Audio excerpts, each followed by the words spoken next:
Hello all, welcome to graces Galaxy. So మేము last week అయితే అలాస్ food వరల్డ్కి వెళ్ళాము. ఇది వచ్చేసి ఒంగోలు టు సింగరాయకొండ హైవేలో ఉంటుంది. హైవే ట్రిప్లో మనం చక్కగా తినడానికి, రిలాక్స్ అవ్వడానికి ఏదైనా పర్ఫెక్ట్ ప్లేస్ కోసం చూస్తుంటే ఈ ప్లేస్కి అయితే వెళ్ళి చూడండి, చాలా బాగుంది. ముందు మాట్లాడాలంటే అంబియన్స్ సూపర్ ఉంది.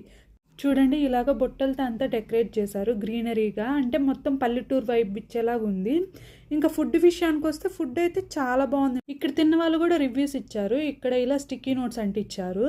సో అయితే అంతా మొత్తానికి అయితే చాలా బాగుంది, చాలా నీట్గా మెయింటైన్ చేస్తున్నారు. మా అక్క వాళ్ళైతే ఫస్ట్ సూప్ ఆర్డర్ పెట్టుకున్నారు, తర్వాత చికెన్ స్టార్టర్స్, నాకైతే లాలీపాప్స్, ఇంకా వాళ్ళకేమో ఇది ప్రాన్స్ పిల్లలకి ఆర్డర్ పెట్టారు. తర్వాత ఏమో బిర్యానీ, మటన్ బిర్యానీ ఒకటి, చికెన్ బిర్యానీ ఒకటి అక్కడ స్పెషల్ అనమాట. అవైతే ఆర్డర్ పెట్టుకున్నాము. టేస్ట్ అయితే చాలా బాగుంది, చాలా హైజీనిక్గా మెయింటైన్ చేస్తున్నారు. సో మేము లాస్ట్లో ఇంకా ఐస్ క్రీమ్ కూడా ఆర్డర్ పెట్టుకున్నాము. అయితే బిల్ అయితే ఒక స్పెషల్గా ఇచ్చారు, ఒక బాక్స్లో అలాగా. చాలా బాగుంది ఆ వెరైటీ కూడా. కాకపోతే బిల్లు మాత్రం 2700 చేంజ్ అయ్యింది. చాలా భయం వేసింది అనమాట బిల్ చూడగానే. బట్ మేము పే చేయలేదు, మా అక్క వాళ్ళు పే చేశారు. ఇంకా అది అయిపోగానే ఇంకా ఇంటికి బయలుదేరాము. మీరు ఒంగోలు టు సింగరాయకొండ ట్రావెల్ చేస్తుంటే ఈ అలాస్ ఫుడ్ వరల్డ్కి ఒకసారి వెళ్ళి ఫుడ్ టేస్ట్ చేయండి. That's all. Thank you for watching. Bye.